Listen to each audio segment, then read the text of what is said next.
Hi there. I'm going to cut straight into the video because, well, who wants to sit there and listen to all the fluff? If you're curious about any history of my homeschooling experience, I have it all in my introduction to my channel video, so you can check that out too as well.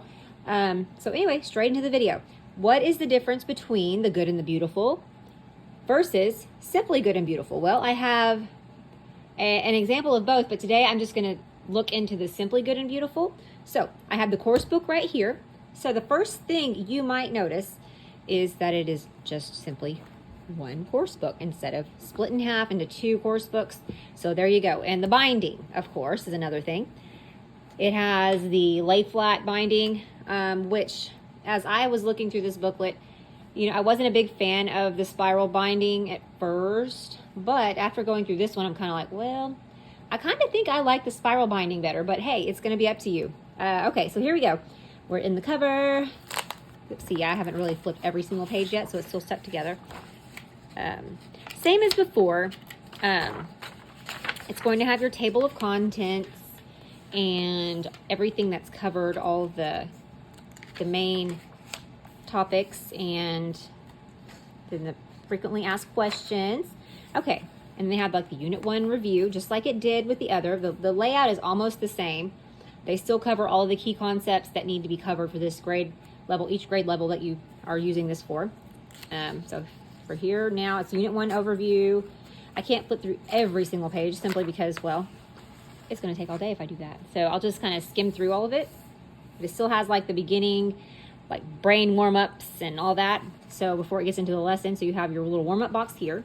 Then you have your lesson that you read to your child, and then the independent work, and then you have your next lesson. But it's still beautiful pictures. It's bright and colorful to keep it engaging for the kids, so that way hopefully they won't get too bored. And here's the Math Mysteries page, which I will show you in just a minute.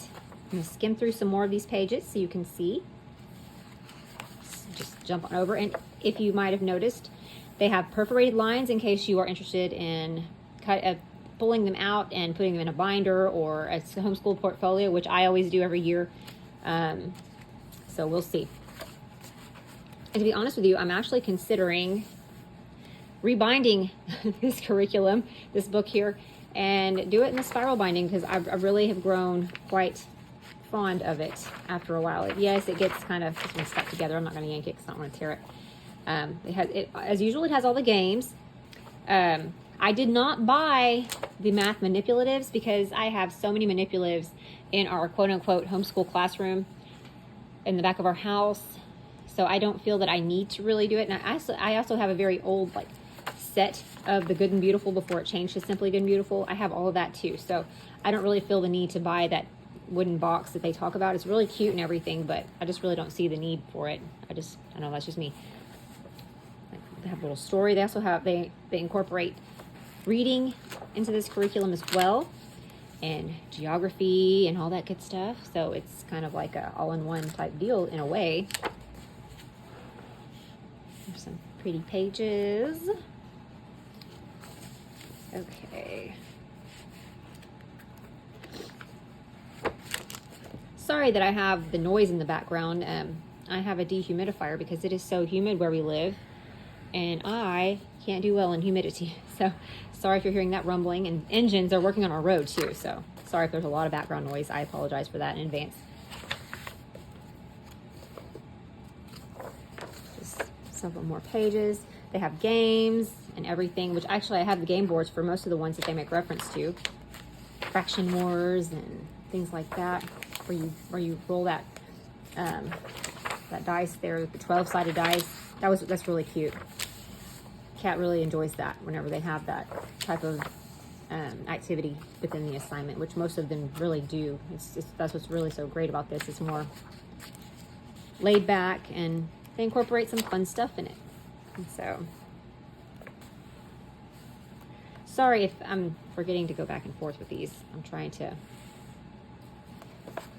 couldn't quite get my camera so wide so I could cover the whole thing. I don't know why, but for some reason it's just not cooperating today. But that's okay. There we go.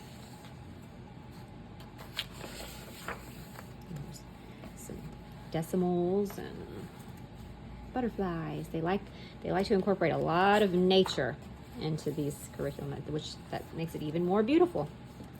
What's more beautiful than nature? Okay, and we're getting close to we are in the back, not close to it.